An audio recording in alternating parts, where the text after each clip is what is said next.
Hello, I've been having a tough day, so I'm sorting candy for fun. To relieve my stress.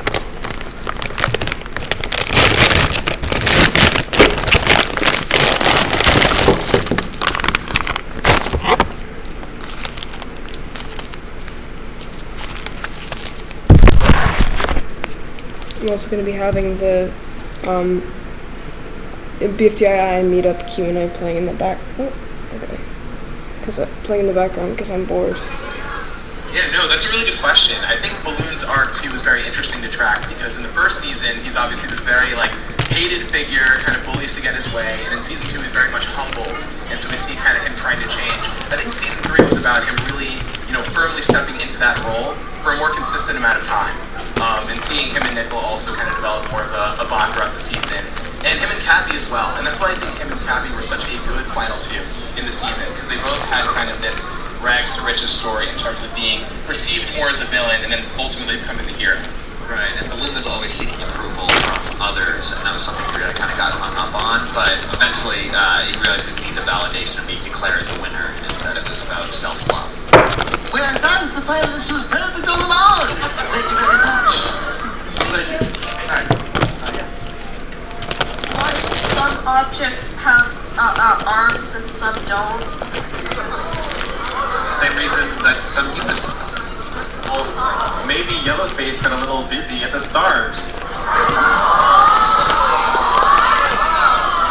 Maybe Yellowface took all the arms, I don't know. Thank you so much. Why Baghdad? Silver Spoon, Blush, and I-17.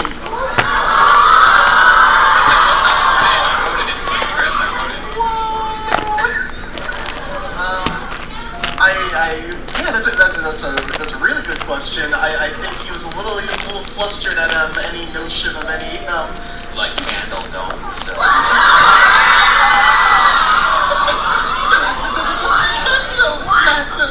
We'll talk a little bit more about Silver Candle in the upcoming Silver Spoon Nights of the Intermediate. We're not quite done with that yet. Thank you so much. I had a question because for bfdia to IDFB, if there's only a limited amount of time, how will all of the LOL contestants all get out? Because in IDFB 1, you said that they would vote one character off monthly.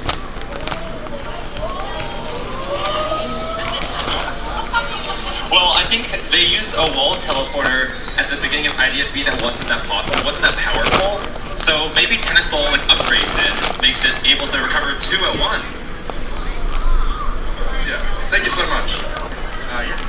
Hi, this is a question for the II crew.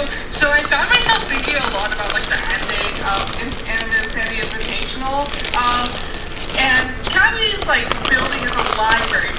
Do the III contestants live there, and whatever the answer on it, will we ever see the III characters again, maybe in II 2 and R6? We will definitely see those characters again. Yes. In terms of whether or not they live, I think some do, but I think the ones that had We're probably never gonna see Flory again. Yeah, thank you so much. Thank you. I know there's probably not going to be a vote time in bfdia or Teapot, but if there ever is, would there be a tiebreaker challenge, or what would it be? That's a great question. We actually don't really know. I remember BFB 22 was happening and Flower and Taco were a 1 vote difference. And we were kind of that's pretty lucky, because if it was 0, I actually don't know what we would have decided. Yeah, I don't know if they would, maybe if there's a tie between 2 people, they both get eliminated? Oh, that seems too unfair. I think it would be a challenge. Yeah, it would be a challenge. Just like BFDI 18, it was Tennis Ball and Leafy. Yeah. Yeah, there was a tiebreaker. Yeah, I think we try to do the best thing we could. Yeah. Thank you. Did you know what you were doing when you named the weak trembling fortress? What do you mean? It's just a fortress that happens to be weak and it also happens to be trembling. That's all I know. Alright. I finished sorting it all.